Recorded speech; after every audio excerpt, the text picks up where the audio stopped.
Imagine this, a quiet suburban street in Atlanta at dusk. Kids playing basketball in the driveway, the smell of barbecue drifting from the backyard. Marcus Reynolds, a mountain of a man with a gentle smile, is flipping burgers while his wife laughs and his teenage son films TikToks. To the neighbors, he's just the big friendly black guy who coaches Little League and always waves hello. What nobody knows, what nobody could possibly know, is that for the last 20 years, Marcus has been one of the most lethal operators in Delta Force, call sign Reaper, the man they sent when Tier 1 couldn't get it done. Tonight, that past is about to crash into his present like a freight train. Hey, if you love stories where the quiet guy turns out to be the last person on earth you should mess with, hit that subscribe button right now and ring the bell, because this one's about to get wild. It starts with a broken taillight. Marcus is driving home from the grocery store, music low, thinking about his daughter's upcoming graduation, when blue lights explode in his rear view. 2 patrol cars, 4 officers jump out fast, too fast, weapons already drawn. Get out of the vehicle with your hands up. The command is sharp, panicked. Marcus calmly places both hands on the wheel. Officers, I'm reaching for my license and registration. That's when everything goes sideways. One cop screams, he's got a gun. There's no gun. There never was. But the first baton cracks across Marcus's temple before he can even open the door. They drag him out, slam him face first onto scorching Georgia asphalt, knees digging into his back while his family watches from the porch 2 houses down, screaming his name. His wife, Tamika, runs toward them, phone up, live streaming. That's my husband. He didn't do anything. An officer shoves her so hard she hits the ground, skinning both knees. Their son tries to help his mom and gets pepper sprayed for it. The neighbors are out now, recording, yelling, but nobody dares get too close.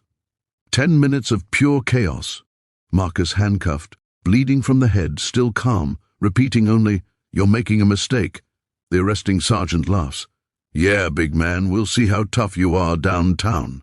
They throw him in the back of a cruiser and speed off, leaving Tamika sobbing in the grass and their son coughing up pepper spray.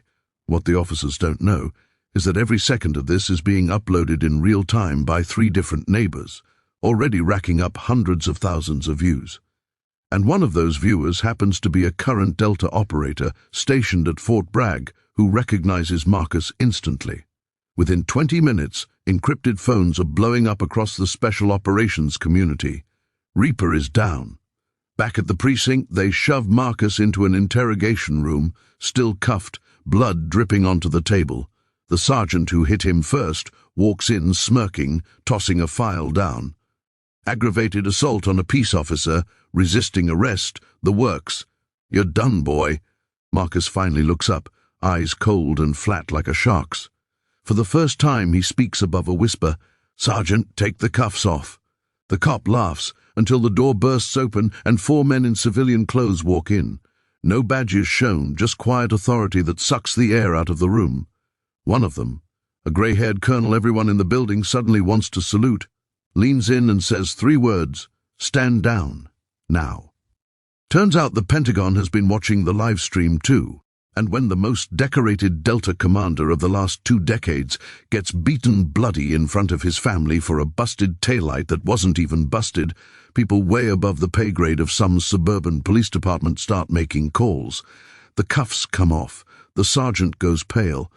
Marcus doesn't say another word. He just walks out past the desks where every officer suddenly finds something fascinating to read on their computer screens. 2 hours later, Marcus is back home, stitches in his forehead, holding his crying wife while news helicopters circle overhead.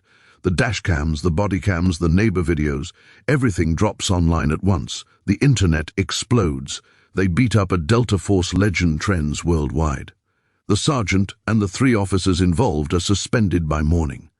The chief holds a press conference where he looks like he's aged 10 years in a night. But Marcus doesn't gloat. The next day he's on the same porch, same grill smoking, same gentle smile, only now news vans are parked across the street. A reporter asks him if he wants charges pressed, if he wants heads to roll. Marcus looks straight into the camera and says, "I just want to coach my son's football team and take my daughter to graduation.